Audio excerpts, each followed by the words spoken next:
پاکستان کی یہ بدقسمتی رہی ہے کہ ملک کے لیے کام کرنے والے لیڈروں کو عوام کی خدمت کی پاداش میں جمہوریت دشمن قوتیں عوام سے دور کر کے یہ کوشش کرتی ہیں کہ انہیں عوام کے دلوں سے نکال دیں گے۔ 31 سال قبل بھی ملک کے ایک ڈکٹیٹر نے قائد عوام ذوالفقار علی بھٹو کو تختہ دار پر لٹکا کر یہ کوشش کی، مگر وہ ناکام رہے۔ وہ نہ صرف عوام کے دلوں میں رہے بلکہ ان کے خاندان کے دیگر افراد نے ملک و قوم کے لیے اپنی جانوں کا نذرانہ پیش کیا۔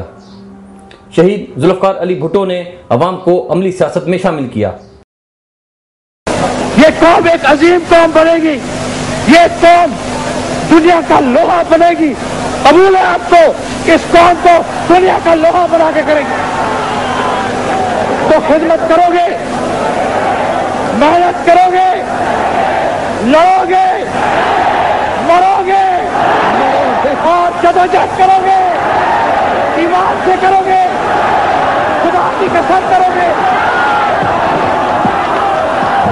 قائد عوام نے عوام کو روٹی، کپڑا اور مکان جیسے بنیادی سہولیات کی فراہمی کے صرف نعرے ہی نہیں بلکہ ان کی فراہمی کے لیے تگ و دو کی۔ بذات خود ذوالفقار علی بھٹو کے لیے نہیں چاہتا تھا، میں اقتدار غریبوں کے لیے چاہتا تھا، میں اقتدار محنت کشوں کے لیے چاہتا تھا، میں اقتدار عوام کے لیے چاہتا تھا، میں اقتدار عام کے لیے چاہتا تھا۔ یہی وجہ ہے کہ وہ ملک کے غریب عوام کی آواز بن کر ابھرے۔ وہ ہمیشہ عوام میں ہی رہنا پسند کرتے۔ بھٹو ایک نہیں ہے، دو ذوالفقار علی بھٹو ہے، ایک جو یہاں کھڑا ہے اور دوسرے آپ، ہر ایک آپ میں سے۔ جو آپ کی تکلیف ہے وہ میری ہے، کیونکہ میں نے کہا کہ میں دو ہوں، میں ایک نہیں ہوں، ایک اس جسم میں، اس خون میں، اس بت میں کھڑا ہوں، دوسرا آپ کے روح میں، آپ کے جسم میں، آپ کے بت میں کھڑا ہوں۔ اسی پاداش میں ان کی حکومت ختم کر دی گئی۔ مسٹر بھٹو کی حکومت ختم ہو چکی ہے، سارے ملک میں مارشل لا نافذ کر دیا گیا ہے، قومی اور صوبائی اسمبلیاں توڑ دی گئی ہیں، صوبائی گورنر اور وزیر ہٹا دیے گئے ہیں، البتہ آئین کو منسوخ نہیں کیا گیا ہے، اس کے بعض حصوں پر عمل درآمد روک لیا۔ صرف یہی نہیں بلکہ انہیں تختہ دار پر بھی لٹکا دیا گیا۔ شہید عوام کی شخصیت کے لاتعداد پہلو ایسے ہیں جو پاکستان کے کسی اور رہنما میں شاید نہیں ہوں۔ انہیں نہ صرف پاکستان بلکہ دیگر ملکوں میں بھی قدر کی نگاہ سے دیکھا جاتا تھا۔ پاکستان کا ایٹمی پروگرام ہو یا 1973 کا آئین، یہ سب ان کی اعلیٰ سیاسی بصیرت کا ہی نتیجہ ہے۔ جس ملک نے 25 برس کی کوشش کے باوجود آئین نہیں بنا سکے، اس حد تک کہ ایوب خان نے کہا کہ اس قوم سے آئین نہیں بن سکے گا، اس لیے میں اپنا آئین دیتا ہوں۔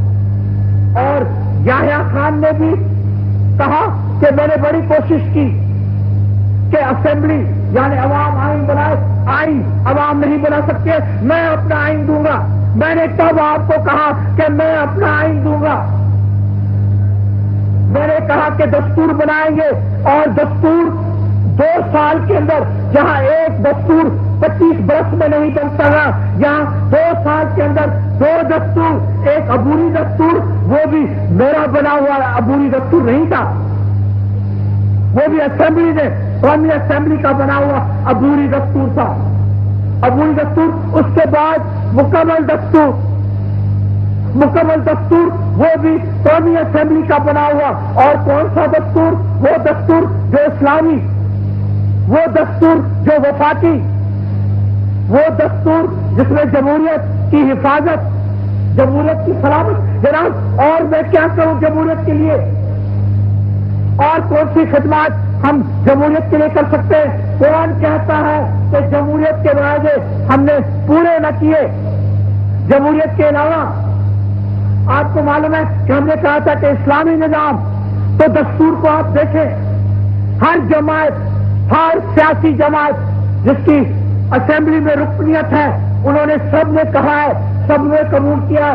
شہید ذوالفقار علی بھٹو سے عوام کی انسیت کا اندازہ اس بات سے لگایا جا سکتا ہے کہ عوام کو ان سے روحانی نسبت ہو گئی تھی، وہ عوام کے دلوں پر حکومت کرنے لگے۔ یہ صرف اسی لیے ہی ممکن ہوا کہ انہوں نے عوام کے حقیقی مسائل کو حل کرنے میں اپنا کردار ادا کیا۔ قائد اعظم محمد علی جناح کے بعد اتنی مقبولیت کسی اور لیڈر کے حصے میں نہیں آئی۔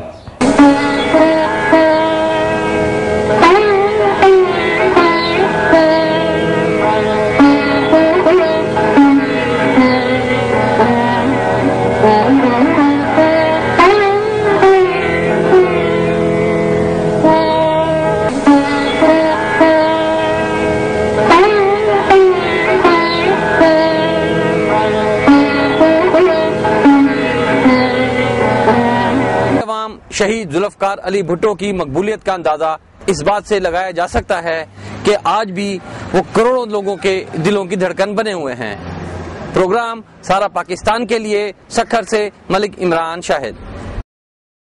قائد عوام شہید ذوالفقار علی بھٹو کی مقبولیت کا اندازہ اس بات سے لگایا جا سکتا ہے کہ وہ آج بھی کروڑوں عوام کے دل کی دھڑکن بنے ہوئے ہیں۔